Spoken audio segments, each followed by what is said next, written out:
Do you know what $1,000 can do for you? It's like praying for a destiny helper and you're in your room. You want your destiny helper to come and knock the door and come and help your destiny. I would now I share the high. Across the by plan. Gotta use your head. I'm outside in an AMG, right outside, TT, two-turn baby girl, you know me. Hey guys, welcome back to my YouTube channel. As usual, my name is Sheila-kate, aka Big Sheila. Big Sheila for a reason and Big Sheila with the vibe. If you don't know, well now you know. So from the title of today's video, I'm going to tell you some tips, some tricks on how to survive in the US as an international student. I've been here for a year now, so trust me, I know what I'm saying. Okay, I'm going to give you all the tea, all the juice, everything, so you don't say Sheila didn't do anything for you. Okay, all right. So first things first, I'm going to talk about my school because that's where I know much about. So in my school, I know that there's something called emergency grant. So basically what emergency grant is like a grant that is given to you in emergencies or during emergencies. I know. So you have to apply for it. If you apply for it and your situation is precarious enough, then you'll be given the money. So the money is like $500, right? And do you know what $500 can do for you as an international student for free? You didn't work for it. They just give you $500. Like I said, you have to apply for it, and obviously you can't use it for certain things. You can't use it for rent, and unless maybe it's like health or something very, very, very grave and very, very serious, then you'll be approved for the emergency. So yeah, if you come here, don't say I didn't tell you. Okay, now the second thing is something we call meal swipes, another thing that is going to help you in terms of food, right? So you apply for the meal swipes too, and you can get maybe 20 or 10 swipes. So basically what it means is that when you're approved, you could go eat at the school dining or cafeteria for like 20 times or 10 times. One thing I like about the cafeteria is that there's variety of dishes available. There's vegetables. The only thing I don't like is that maybe it might not suit your Ghanaian palate or your African palate, you understand? But here there's something we call abodantwe. So abodantwe basically is you're not listening to your mouth, you're not listening to your tongue, right?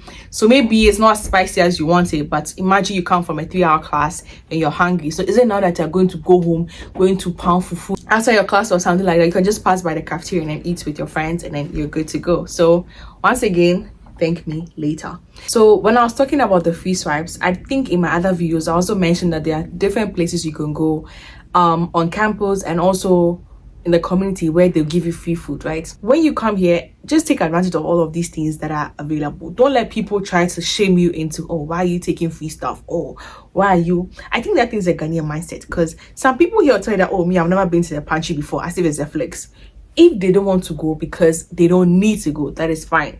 But if you know you need to go and you're also listening to them, you're going to let peer pressure bab you, it doesn't make sense, right? So when you come to America or anywhere, just cut your code according to your size. Just live within your means. There's no point in living within someone else's means, because at the end of the day, it is your life. What some people do is that the money they could use to go to Walmart to like maybe shop for grocery and all of that, they don't do that. They just stick to the pantry, and then they can send that money back home. You understand?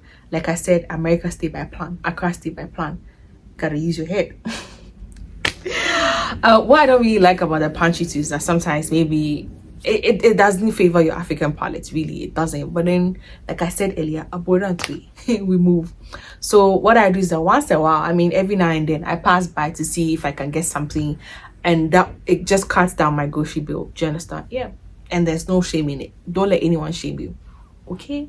So the next thing is, like I said, I'm going to focus on my school. I don't know about other schools, but if my school is doing it, I'm pretty sure other schools have it too. You just need to find out and ask the questions, right? So the next thing is that if your school, if you don't have a laptop at the moment, if you haven't bought a laptop yet, or if your laptop is spoiled, if something happened to your laptop, because you would definitely need a laptop as a student, right?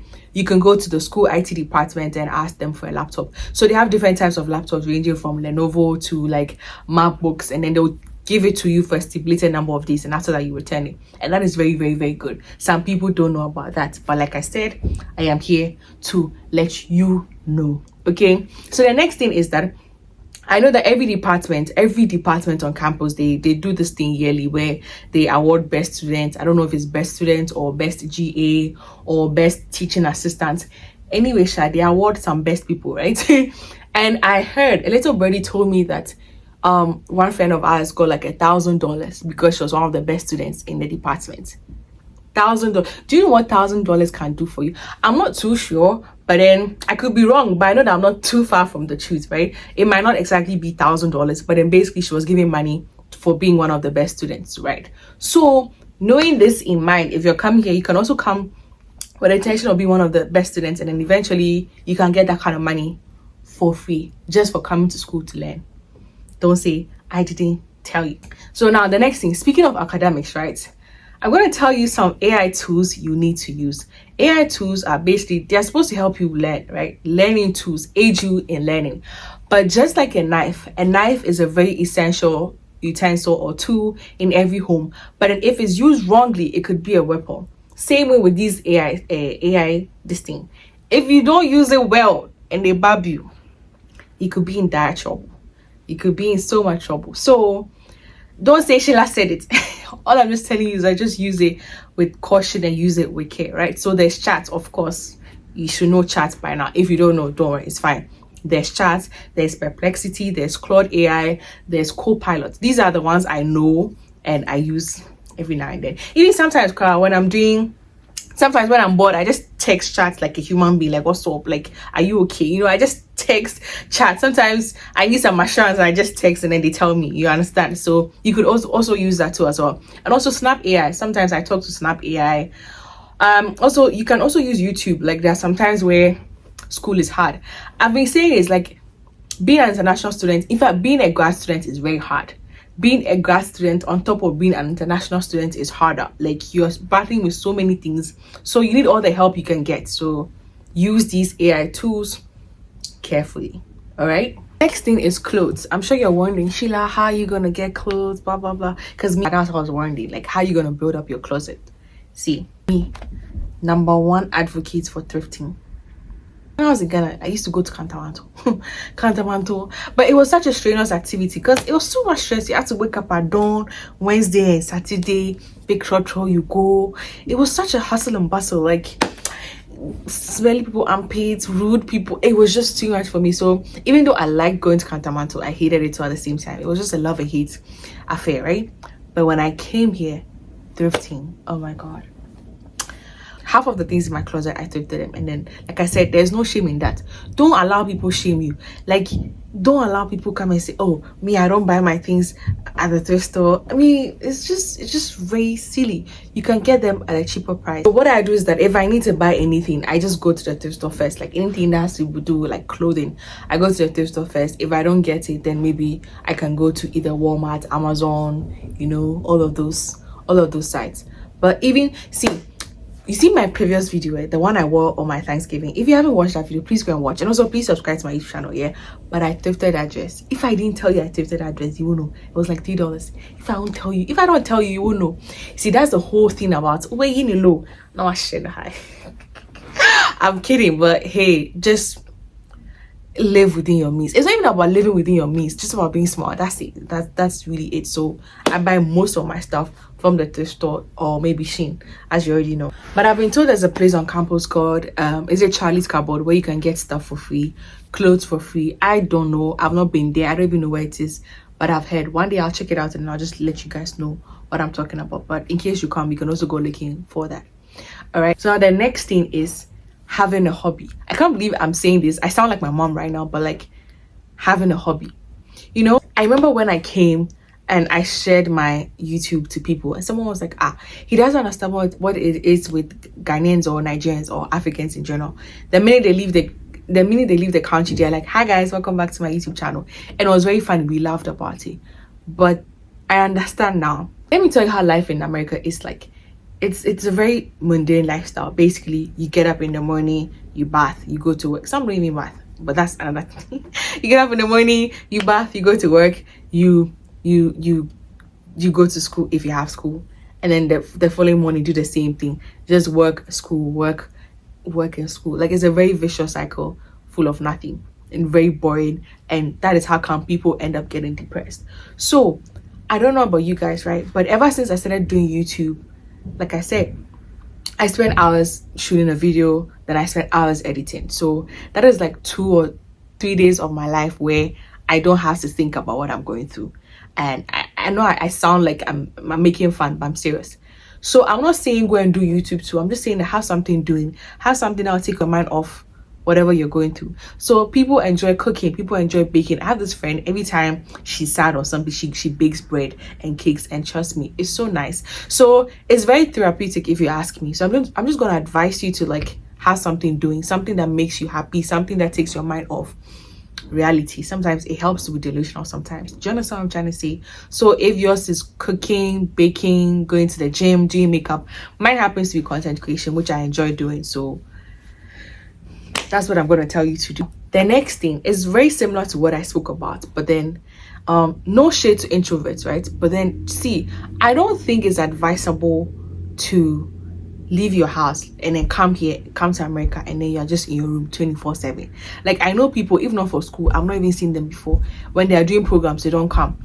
Maybe how do I say this without being insensitive, right? All I'm saying is that you just have to network. This is how it works. Like, they keep saying America is the land of opportunities. This is one of the ways you can get your opportunities. When they're doing stuff, go. When they're doing programs, go out. Like, basically go out. I'm not saying be outside. I'm not saying be in clubs and stuff like that. Just basically be outside. Don't be in your room 24/7. It's like praying for a destiny helper and you're in your room. You want your destiny helper to come and knock the door and come and help your destiny? No, it doesn't work like that. I'm sorry, but that's the harsh truth. That is what I have to tell you. Go to church, involve yourself in something.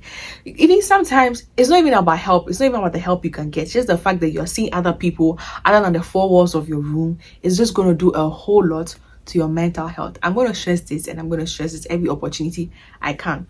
Go out, like, make friends. Even if you are being fake, hi, it's all social skills. All of these things are skills that are going to help you in the future. Please, if I tell you the help or the opportunities I've gotten, it's not even about opportunities. The friends I've made just because I was nice, just because I went out. Like, there was one time, oh my god, I don't want to tell you, maybe one day I'll tell you, but basically, see, when you come, don't be in your room. You didn't cross seas to come and be in your room, to be an introvert.